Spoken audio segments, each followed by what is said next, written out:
আজি ঘৰৰ ওচৰৰ পুখুৰী এটাতে মাছ মাৰিছে, তাৰ পৰাই মাছ এটা আনিলোঁ আৰু আমি ভাবিলোঁ এনেকৈয়ে বনাওঁ। এয়া চাওকচোন, আপোনালোকক দেখুৱাইছোঁ।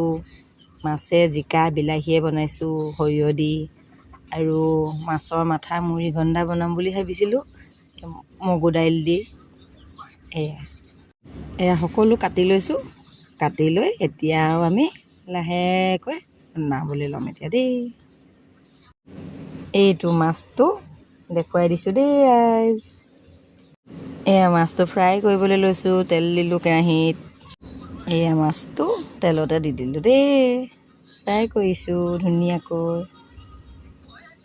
আনফালে এখন কেৰাহী পাতি থৈছোঁ মুৰিঘণ্টা বনাবলৈ।